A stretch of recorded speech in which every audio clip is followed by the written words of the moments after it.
आज हम इस वीडियो में सीखेंगे कि अंतःकरण का अर्थ क्या होता है और इसको किस तरीके से इस्तेमाल किया जाता है।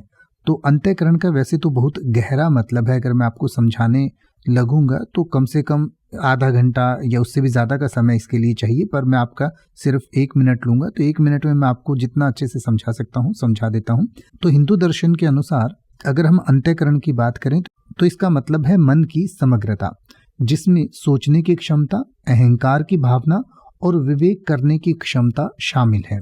अंत्य का अर्थ होता है आंतरिक यानी कि भीतर का या अंदर का, और करण का अर्थ होता है साधन या कार्य। तो अंतःकरण को आप अंतश्चेतना भी कह सकते हैं, और अंग्रेजी में इसके लिए जो वर्ड इस्तेमाल किया जाता है उसको आप इनर कॉन्शियस कह सकते हैं। जो इनर आपकी कॉन्शियसनेस होती है, यानी कि आंतरिक आपकी जो अचेतना होती है, कॉन्शियसनेस होती है, उसको भी कई बार अंतःकरण कहा जाता है। कभी कभी इसका मतलब सहज ज्ञान या प्रभा को भी कहा जाता है, यानी कि इंट्यूशन या जो इम्प्लिसिट नॉलेज होती है उसके लिए भी कई बार अंतःकरण का इस्तेमाल किया जाता है। पर अंतःकरण जो है वो उस भावना को, उस आपकी जो सोचने की, अहंकार करने की या विवेक की जो क्षमता है उसको अंतःकरण कहा जाता है।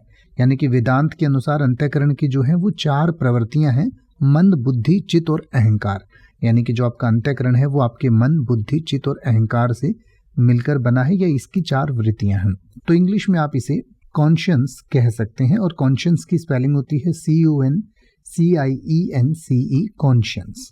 अब आप किसी भी वर्ड का मतलब हिंदी और इंग्लिश में YouTube पर सर्च कर सकते हैं। आपको मेरी वीडियो मिल जाएगी जिसमें आप बिना किसी फालतू बकवास के सीधा उस वर्ड का मतलब समझ पाएंगे। तो ऐसी ही वीडियोस को देखते रहने के लिए चैनल को सब्सक्राइब करें और बेल आइकन को प्रेस करें।